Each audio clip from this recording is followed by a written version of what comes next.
El experimento ruso del sueño. Investigadores de la Unión Soviética, durante los años de la Segunda Guerra Mundial, dirigieron un macabro experimento.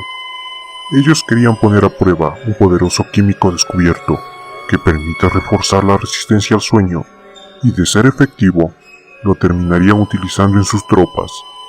Mantuvieron a 5 personas despiertas por 30 días, utilizando este estimulante basado en gas. Los tuvieron encerrados en un ambiente sellado para monitorearlos cuidadosamente, de manera que el gas no los matase debido a sus altas concentraciones. Para el experimento utilizaron micrófonos y ventanas de espejo dobles con grosor de 5 pulgadas para poder observar a los sujetos. El cuarto estaba lleno de libros, cobijas para el frío, pero ninguna cama. También contaban con agua, un sanitario y la suficiente cantidad de comida para que los 5 sobreviviesen por lo que durase el experimento. La puerta sellada únicamente se abriría cuando culminase el experimento y se haya dispersado el gas antisueño. Los sujetos de prueba eran prisioneros políticos y de guerra, declarados enemigos del Estado durante la Segunda Guerra Mundial. Todo estuvo bien por los primeros 5 días. Los sujetos rara vez se quejaban y colaboraban gustosos, ya que falsamente se les había prometido su libertad si aceptaban tomar parte de la prueba y no dormir por 30 días. Sus conversaciones y actividades fueron monitoreadas y los científicos notaron que conforme pasaba el tiempo, ellos comenzaban a centrar sus conversaciones en incidentes traumáticos de su pasado. Después de 5 días, se empezaron a quejar de las circunstancias y eventos que los llevaron a donde estaban, y empezaron a demostrar paranoia severa. Dejaron de hablar entre ellos y comenzaron a murmurar de manera alterna en los micrófonos. De manera extraña, todos parecían creer que podían ganar la confianza de sus captores si traicionaban a sus camaradas. Se creyó que esto era un efecto del gas. Después de 9 días, uno de ellos empezó a gritar. Corría por todo el cuarto gritando repetidamente por 3 horas seguidas. Después trató de continuar gritando, pero solo podía dar un grito ocasional. Los científicos postularon que físicamente se habían degradado sus cuerdas vocales. La parte más sorprendente de este comportamiento fue cómo sus compañeros reaccionaron a esto.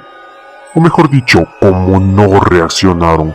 Continuaban murmurando en los micrófonos hasta que otro de los prisioneros comenzó a gritar. 2 de los prisioneros que no gritaban tomaron los libros y los llenaron página tras página con sus propias heces y de manera calmada los pusieron sobre las ventanas del cuarto. Los científicos perdieron total visualización de lo que allí ocurría. Los gritos cesaron de repente, al igual que los murmullos de los micrófonos. Pasaron otros 3 días. Los investigadores checaban los micrófonos constantemente para asegurarse de que trabajaban, porque creían que era imposible no escuchar sonidos con 5 personas dentro. El consumo de oxígeno indicaba que los 5 debían seguir vivos. De hecho, el consumo de oxígeno era el necesario para 5 personas que hacían ejercicio extenuante. No deberían estar muertos. En la mañana del 14º día, los investigadores hicieron algo que no debían hacer para llamar la atención de los prisioneros. Utilizaron el intercomunicador del cuarto, esperando provocar respuestas de los prisioneros, pues temían que estuviesen muertos o en estado vegetal. Anunciaron: abriremos el cuarto para probar los micrófonos. Aléjense de las puertas y acuéstense con las manos atrás en el piso o se les disparará. Se le otorgará la libertad a uno de ustedes si obedecen. Para su sorpresa, escucharon solo una frase, con voz calmada: no queremos ser liberados. Hubo un gran debate entre los investigadores y fuerzas militares que financiaban el proyecto.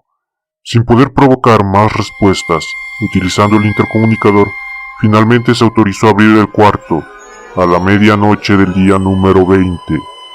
Se disipó el gas del cuarto y se llenó de aire fresco. Los cristales fueron limpiados inmediatamente. Voces de los micrófonos empezaron a objetar. 3 voces diferentes rogaban por la vida de sus seres queridos que encendieran el gas nuevamente. Se abrió el cuarto para sacar a los prisioneros. gritaron más fuerte que nunca, al igual que los soldados cuando vieron lo que había dentro. 4 de los sujetos seguían vivos. Las raciones de los 5 pasados días no habían sido tocadas. Los 4 sobrevivientes también tenían pedazos de piel y carne arrancada de sus cuerpos. La destrucción de tejidos y la degradación de sus dedos indicaba que las heridas fueron infligidas con sus manos y no con los dientes. Al examinarlos, se descubrió que la mayoría de las heridas fueron autoinfligidas. La piel y los órganos de detrás de las costillas estaban removidos, mientras que el corazón, los pulmones y el diafragma seguían en su lugar. El tracto digestivo de los 4 sujetos podía verse trabajando. Rápidamente, se hizo aparente que estaban digiriendo su propia carne, y que ellos se la arrancaron y se la comieron en el transcurso de los días. La mayoría de los soldados eran de las fuerzas especiales soviéticas, pero aún así, muchos se negaron a regresar al cuarto para sacar a los prisioneros. Estos, sin embargo, insistían a gritos que los dejaran dentro de la cámara, y de manera alterna rogaron y demandaron que se encendiera el gas nuevamente, para evitar quedarse dormidos. Para sorpresa de todos, los sujetos pusieron una resistencia feroz durante la extracción. Un soldado ruso falleció cuando uno de los sujetos le mordió el cuello. Otro fue gravemente herido cuando otro de los prisioneros le mordió la arteria femoral y los testículos. Los otros 3 sobrevivientes fueron inmovilizados fuertemente y llevados hacia las instalaciones médicas. 2 de ellos, con cuerdas vocales intactas, demandaban continuamente más gas para permanecer despiertos. El más herido de los 3 fue llevado al único cuarto de cirugía que había en las instalaciones. En el proceso de su preparación para colocar nuevamente sus órganos en su lugar, el individuo rechazó los sedantes. Peleó furiosamente cuando el gas anestésico se le estaba colocando. Se necesitó un poco más de anestesia de la normal para sedarlo, y en cuanto se quedó dormido, su corazón se detuvo. Estaba muerto. En autopsia, se encontró que en su sangre había 3 veces la cantidad normal de oxígeno. Otro sobreviviente era el que primero gritó del grupo. Con sus cuerdas vocales destruidas, no pudo objetar la cirugía y solo reaccionaba agitando violentamente la cabeza en desacuerdo cuando se le administraba el gas anestésico. Afirmó violentamente con la cabeza cuando alguien sugirió hacer la cirugía sin anestesia y no reaccionó durante la misma, que duró 6 horas, en la cual se intentó reemplazar sus órganos abdominales y cubrirlo con lo que quedaba de su piel. El cirujano afirmó que era médicamente imposible que el sujeto siguiera vivo. Una enfermera, aterrada que ayudó con la cirugía, comentó que la boca del paciente formaba una sonrisa cada vez que lo cortaba. Cuando la cirugía terminó, el sujeto miró al cirujano y empezó a hacer sonidos fuertemente, como tratando de hablar. Asumiendo que esto era de gran importancia, el cirujano entregó un papel y una pluma para que el paciente pudiera comunicarse.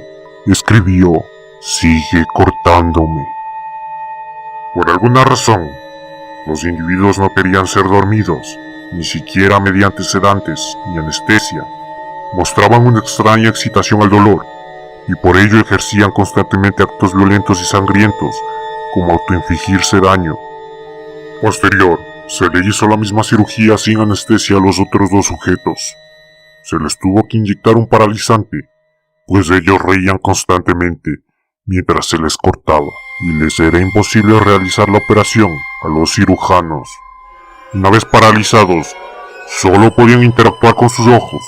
En el momento en el que pudieron hablar nuevamente, exigieron una vez más el gas estimulante. Los investigadores trataron de averiguar por qué se lastimaron de esa forma a sí mismos y por qué querían el gas nuevamente. La única respuesta fue: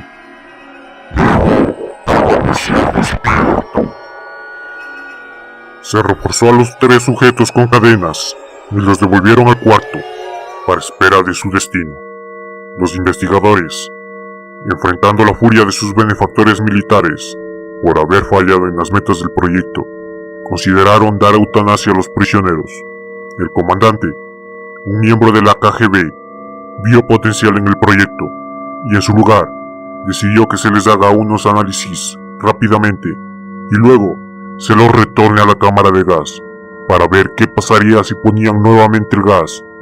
Los científicos se negaron rotundamente, pero al final tuvieron que aceptar. En preparación para ser sellados nuevamente en el cuarto, los prisioneros fueron conectados a un motor central de signos vitales. Para sorpresa de todos, los tres dejaron de pelear en el momento en que se dieron cuenta que los regresarían a la cámara sellada. En ese momento, era obvio que los tres estaban haciendo un gran esfuerzo por mantenerse despiertos. Uno de los prisioneros, al que se le puso el monitor, mostraba que sus ondas cerebrales eran normales la mayor parte del tiempo, aunque en algunas veces aparecía una línea recta de manera inexplicable. Parecía que repetidamente sufría de muerte cerebral. Mientras analizaban los signos, una enfermera notó que los ojos del sujeto se cerraron. Sus ondas cerebrales cambiaron inmediatamente por las de sueño profundo. Se había quedado dormido. Luego las líneas vitales se pusieron rectas y de manera simultánea, su corazón se detuvo. El único sujeto que quedaba que podía hablar comenzó a gritar para que lo encerraran en ese momento. Sus ondas cerebrales mostraban las líneas rectas del sujeto que acababa de morir por quedarse dormido. El comandante dio la orden de sellar el cuarto con los 2 prisioneros dentro, junto con 3 de los científicos. Uno de los 3 científicos inmediatamente tomó un arma y abrió fuego contra el comandante, matándolo de un tiro entre los ojos. Después apuntó al prisionero mudo y le voló el cerebro. Apuntó al prisionero que quedaba vivo, el único, mientras los demás investigadores escapaban del cuarto. «No me encerrarán con estas cosas, no contigo», le gritaba al prisionero que estaba atado al camastro. «¿Qué eres?», demandó. «Necesito saber». El prisionero sonrió y dijo: «Tan fácil te has olvidado de mí». El prisionero contestó: Somos ustedes. Somos la locura que está encerrada en todos ustedes. Eso a lo que tú llamas sueño. Esas imágenes que observas cada vez que estás durmiendo. Somos tu verdadera naturaleza. Todo lo demás es solo una fachada humana. El investigador hizo una pausa, apuntó al corazón del prisionero y disparó.